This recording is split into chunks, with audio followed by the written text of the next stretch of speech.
What's the laughing emoji already? Hi. It's Friday night. You know we love a Friday night. Friday, Friday, Friday. Hi. Hi, everybody. Friday Night Live. It's our favorite. Hi, Kansas. I hope everybody's good tonight. Yay. Friday night. Hi, Jane. 222. 11 years sober today. Never thought I'd live this long. Hi, Seattle. Okay, so I know I've already shared it in my thing, but my husband found this website that makes sparkly pink glitter. I mean, are they freaking cute? So cute.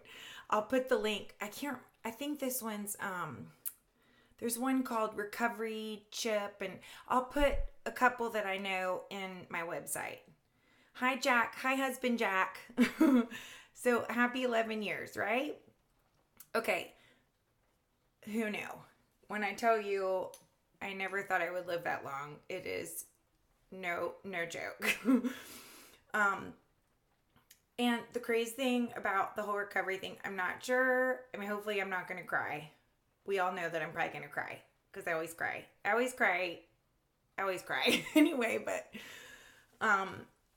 I have a hard time not crying talking about this. And there's something about talking about it, because I don't really talk about it that much, except I've been trying to share with you guys in hopes it helps somebody, is it's literally like it's like we're back there. Like all that, those feelings are still, it just feels like it's happening almost again. So that's, I think, why it's hard to revisit it. But,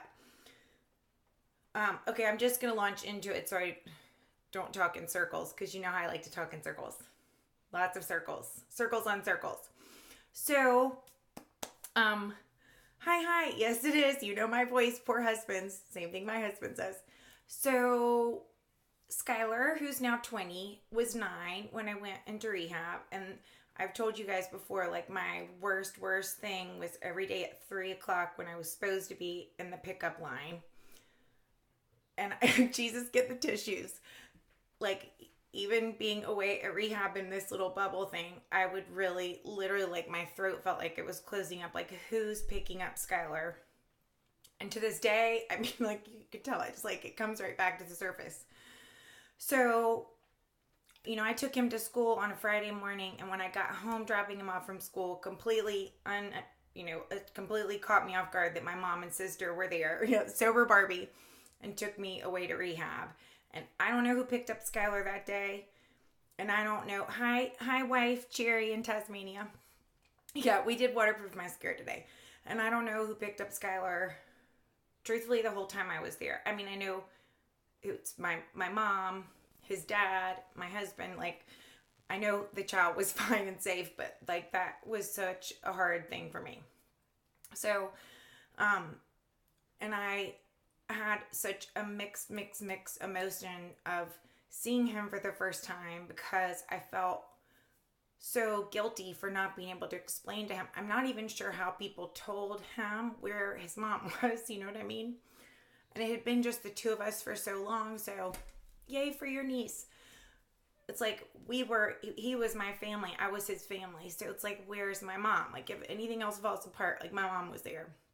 So when mom wasn't there, I couldn't wrap my mind around how he must have felt. So that was on February 22nd. I got to see him for the first time on Palm Sunday. And I could see him on Sundays, and I wasn't, like, allowed to see him until that Sunday. I can't remember why. So he was coming that day.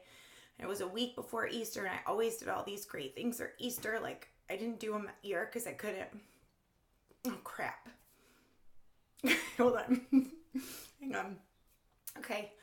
So he was coming that day, and I just kept thinking, how am I going to tell this child? How am I going to explain to this child? How am I going to help him understand? And I hope he can forgive me for just not showing up.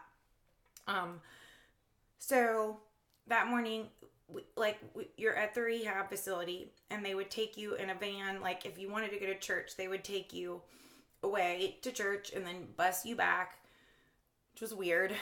But I was just glad to go to church. It was Palm Sunday. I wanted to go to church.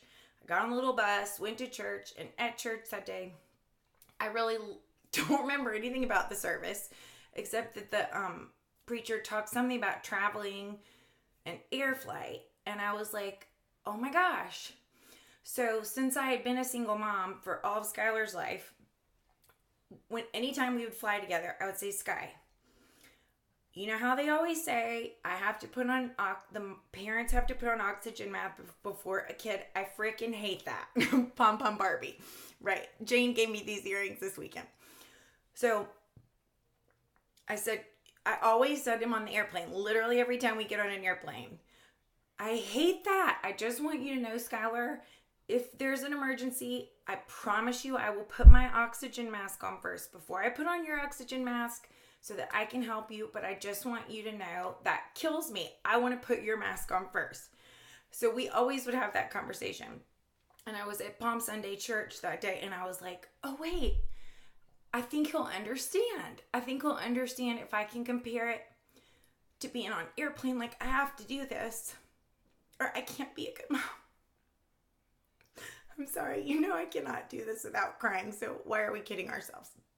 So it was like just this major like epiphany, like God just said, here's how you tell him. It's so easy. Oh, 1 week sober, yay, keep doing it, keep doing it.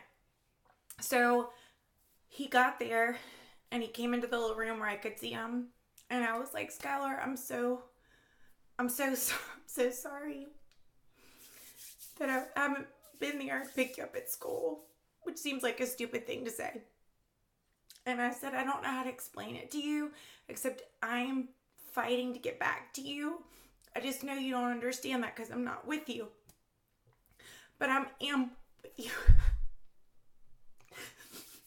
And I'm doing this to get back to you. So I said, you know, on the airplane? And he goes, oh, on the airplane. It's like the oxygen mask. I was like, it's totally like the oxygen mask. So I just need you to give me a minute to put my mask on, and I promise you I'll be back. And it was like, I didn't even need his forgiveness because he just understood it. He was just glad to see me that day. I swear that kid has saved my life more than once. And he's the one, that encourages me to tell the story, or I really wouldn't have. I mean, he actually kind of has pushed me to share it, and that would help other people. Anyway, I have all these other things I was going to talk to you about, but I wasn't sure how hard that was going to be, and that was kind of hard. But I will tell you, he totally understood that, and I totally understood that, and it made me have that understanding of like, what I would say to myself is, I feel so selfish for being here, not with my kid, but really it's the most unselfish thing I could do. We'd get better for Skylar. So that was how I could explain it. I hope that helps you guys to understand that, because it goes back to even on a daily thing where it's like, I say to myself, like, okay, you have to make these choices so that you don't back yourself into a corner where you think you might need a glass of wine to cope with today. And that is hard as crap. It's actually, for me, it's easier not to drink than it is to not get myself in that place where I feel like I need to drink. And I have been a victim of myself my whole life. And the way I mean that is I'm making my Botox work really hard. My poor Botox is always on overtime, but it's working a little bit. So really, truly, mama guilt, you're exactly right. So I've tried to do like forgiving myself. I suck at that. But okay, right, I need to hydrate. I just almost drank shampoo. This is what my husband buys when he buys shampoo. I don't mean to be ugly, but suave. Really? I can't. That's why it's not even in the shower anymore. But anyway, trying to like not beat myself up because I'm so hard on myself. And that was some of what used to get me in a predicament where I'm just such a perfectionist, which is stupid. And I mean, I still kind of am. So don't let me not pretend that I've got this crap figured out. But I have tried so hard to not sort of beat myself up, not be such a perfectionist, try to say no to stuff because I've spent my whole life, oh, sure, yes, I'll do it. I can do it. I can do it. Hell no, I cannot. A whole lot of it I cannot do. So it's hard for me to say no, but I mean, that's been like saying no not to drink is different from me saying no not to get overcommitted and fried. And yes, designers are notorious for that. And being a perfectionist, and I don't even put it on other people, I put it on myself.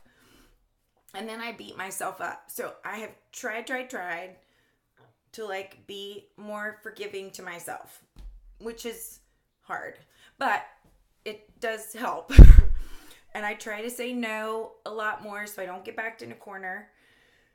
And I try not to isolate myself, which I've told you guys that before too, where I have a tendency to isolate myself, where like my best friend's calling and like, why aren't you answering the phone? I haven't talked to you in 2 days. I will drive the heck over there because I know you're being crazy.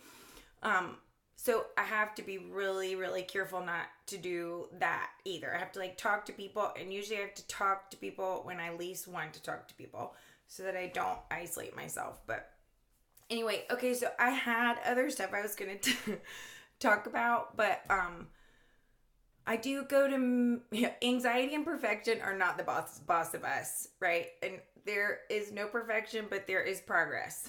And I am a Virgo, and I don't even know how many things of that, but right, the isolating is hard because I don't realize I'm isolating myself until I've already isolated myself, and then I don't want to come out.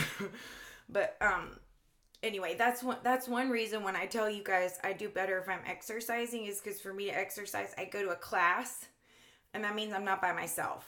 And then my crazy self is not as crazy because I get out into the world. It's actually a good thing for me. Okay, so I love you guys. I know this is sort of a short video, but I'm kind of pooped, and I just needed to tell you that one thing that I've never really said. So anyway, Skylar is thebomb.com. Okay, let me just tell you one other thing about not isolating, just from somebody that just asked. It's hard not to isolate, but part of it is just recognizing that you're isolating. And just like I was saying, sometimes I'll just go to an exercise class where I don't even tell people that I'm isolating, but you get out of the house, which is awful when you don't want to. But if you are feeling that way, you are not alone. I promise. I'm just as crazy or crazier than you are. And I'm still here. And so if you're in recovery, I am so proud of you. And I promise you, I do not have it all figured out. And sometimes I truly am a firm believer in just hanging on. So if you're having a bad day, just hang on. Because tomorrow will come. Not to sound like Scarlett O'Hara, tomorrow is another day. But if you can just hang on, it will get better. Sometimes that's all you can do is hang on. And I still do it even now. But you're not hanging on by yourself. I just want you to know that. And I love you guys a bazillion times. Love you so much. And reach out to me if I can help you. And just know that you're not alone. And happy Friday. And I'm going to go watch something trashy on TV. And I'll be back soon. Okay? I love you guys. Good night.